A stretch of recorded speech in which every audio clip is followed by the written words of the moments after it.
Our next speaker does not want to stick sensors all over our bodies, apparently. Emre Demiralp, who is a scientist for Adobe, wants to find out more about the emotional states of people out there in the, well, for example, on the internet, by reading what they write and analyzing the inner meanings that maybe they themselves didn't fully understand as they sat hunched over their keyboards. Mr. Demiralp, you want to show us what you got? Sure. Okay, great. Hi, everyone. It's a pleasure to be here. It's really a fantastic community of speakers, and I feel privileged to be here. So today I'll be talking about emotion, context, and technology. I'm a research scientist at Adobe Research. So Adobe Research out in California is a place where really a lot of interdisciplinary scientists come together, mostly with technical backgrounds that do very interesting research. And you might say, well, what on earth does PDF and Photoshop have to do with any of this? Which is exactly what I said when I first interned there. And then I found out that it's a 11,000 people company with many aspects that I wasn't aware of. So if this catches you by surprise, I would like to say that try not to relate all this talk to how is this relevant for Acrobat, how is this relevant for Photoshop, because it is not. But it is relevant to Adobe. So my role, in addition to research scientist, is I'm in the patent review board for handling social media, and I do some business development, which I will talk a little bit about, because my motivation to do that was as an academic for most of my 20s, I saw a lot of ideas that didn't become products, and now I see a lot of products that don't become big businesses, and I really want to understand the whole value chain in my life. A little bit about me, engineering background at Illinois, psychology and neuroscience and computer science, doctoral work at Michigan, and I had the fortune of working with Lisa. She was my co-advisor, and now I'm working with Stanford Graduate School of Business on the things I discussed. Some of the earlier things I've done have been using Wolfram Alpha. So if you want to try and write how far is the moon into Siri, you'll recognize that that answer comes from Wolfram Alpha, and I can talk to you more about that, but that's not relevant here. But the point is, artificial intelligence and emotion and other aspects of what we characterize as emotion is really pervasive, and it's in places that we don't really recognize. So, okay, emotion, context, technology. Most of these things were seemingly disparate and unrelated until recently, really. And Lisa is one of the people that really put emotion and context together and put the value together. That was really important part of my work. So, well, it's been established that emotion is important. I don't have to say that. And it's scary that there were decades where this wasn't a fact. And I'm delighted to be sort of standing on the shoulder of giants that really established that this is important. And likewise for context. Context is an essential aspect of emotion. And I want to start out by giving a more tangible sort of visual example of this by looking at one of Lisa's works, actually. So please don't answer if you have seen this study before. How do you think this person is feeling? Well, how many people have not seen this study before? Oh, good. Okay. So can somebody shout out how this person's feeling? Scared. Scared? Okay, cool. So hostile? Okay, yeah, I would probably say the same thing. So, okay, let's zoom out. Now, well, this is a white Caucasian gentleman, business attire, perhaps he's in charge of some things. Now, we have some context about this guy. Now, what do you think he's feeling? He's cheering. He's cheering. Yeah. At a football game. Yeah. Football game. So, I mean, this is a great example. Just I want to put you in the first seat of like actually experiencing this, and it's exactly that. It's cheering. I don't exactly remember who it is, but it's, I believe Senator Webb and Victorious. So,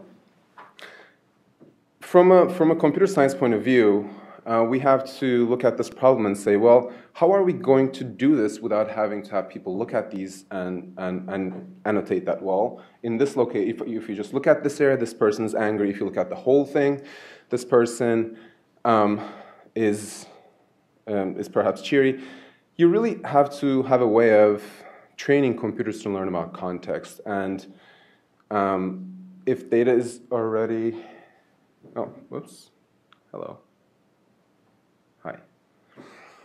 All right, so So that's something to keep in mind, in that as we talk about technology, one thing we can't really do is have dozens and dozens of people annotate or mark these bodies of images or text as belonging to certain context and how context influenced emotion and so forth. We need to find ways of learning this from data that's already organized and shared by people online. So at least that's how things are right now. One of the examples that I think is more tractable is from text. And for instance, let's take the word predictable.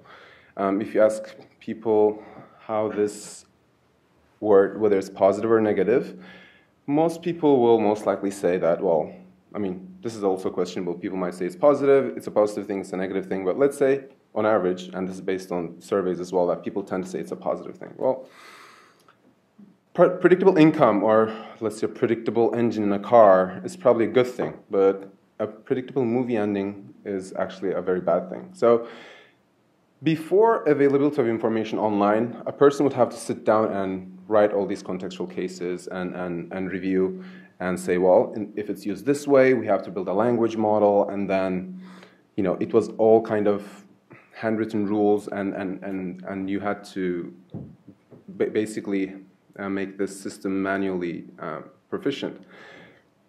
Now, the part about technology that's really interesting here is that a lot of structured information exists online. So the example I'm going to give here is actually not something that we do day-to-day at Adobe, but I wanted to use an example that is accessible to academia without having to do a partnership with the corporate world, such that you can sort of just download these data sets and work with them.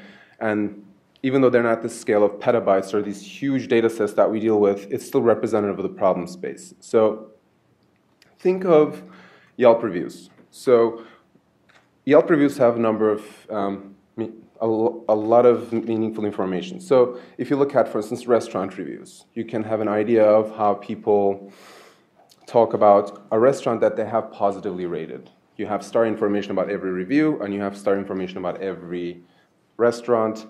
And you can say that the use of particular words is coupled with a particular kind of rating by people. And you can use this information to actually start making inferences about how contextual a particular pairing of an emotion with a context is with regards to affect, which is an important part of the experience, as Lisa mentioned before. So I'm also providing you one of the openly available publications in this place coming from roughly 2 years ago. Our work is still in the patent process, so it's not published yet. But the idea is that you take whatever information you can get about a particular word and its presence online in certain categories to infer how, in what way it is context dependent. So, for instance, here in the upper right-hand side is what I've described as some place where a particular review discourse has happened, and there's some rating about how pleasant or how good, well, it's not really pleasant, how good that place was. And this is a proxy for how people think of that place. Now, it's still distant from what people are experiencing, but it is something that's widely accessible. It's not really representing emotion, all its richness. But the more and more signal we have that is publicly available, this is going to become more and more something that can be used to have contextual models of emotional experience. A lot of the work we do at Adobe actually focuses on, okay, how can we do this at scale? So one of the challenges that's facing us is there's more and more data available, and Arturo is probably expert in this space as maybe a lot more than me, because they're dealing with petabytes of data, and the idea is that you can't always have the luxury of building rich, complex models that you would have done otherwise in academic data sets. So I think as academia is contributing and collaborating with the world of the corporate world that's in charge of generating all this data or mediating the generation of all this data, it's important that some of the methods, I think, are taking into consideration the fact that we're dealing with big data, large amounts of data, and it might not be always processed or capable to be processed in traditional means. Okay, so there's a lot of math behind this, and I can talk to you more about this, but really the intuition is that you want to, you don't need to understand all these Greek symbols. You really need to have to find a way to quantify and represent the aspects of context and emotion in a way in which the computer can understand based on data that's already available to do these things at scale. So what is next? And I think this has been mentioned earlier on as some of the more important aspects of what's happening in this decade. People's interaction with the digital world is no longer just on the web browser. And we're actually seeing that a lot in Silicon Valley, in the sense that more and more sensors are becoming connected. And that's what has been termed as the Internet of Things. So just to give you an idea, just around 2008, the number of things that were connected to the internet exceeded the number of people on Earth. And this is just growing. Just looking at the startups and ventures that are going on in Silicon Valley, this is just going to increase. And I think probably one of the ones you have heard most famously about is Nest or other things, where more and more data is starting to be acquired about people's lives. And moving forward, I think it's important to consider what the signal characteristics of these things are and how we can process them at scale and incorporate them into our understanding of emotion and context. Just to give you an idea of how mature the Internet of Things landscape has become, this is, let's see, when is this from? This is from a few years ago, just the landscape of sort of the platform and enablement horizontals, the individual businesses in, let's say, tracking human behavior, in fitness, in health, in retail analytics, in other aspects. And then there's the whole bunch of building blocks underneath. These are just constantly evolving. And it'd be nice to have some psychological theory guide some of this. I don't exactly know how that's going to happen, but that's kind of one of the messages that I want to push forward. And we're partnered with Stanford to be engaged in this space earlier on. Even though Adobe does not do wearables, it's going to impact everybody in an important way. So yeah, that's a short and sweet talk. Thank you very much, and I'll look forward to chatting with you.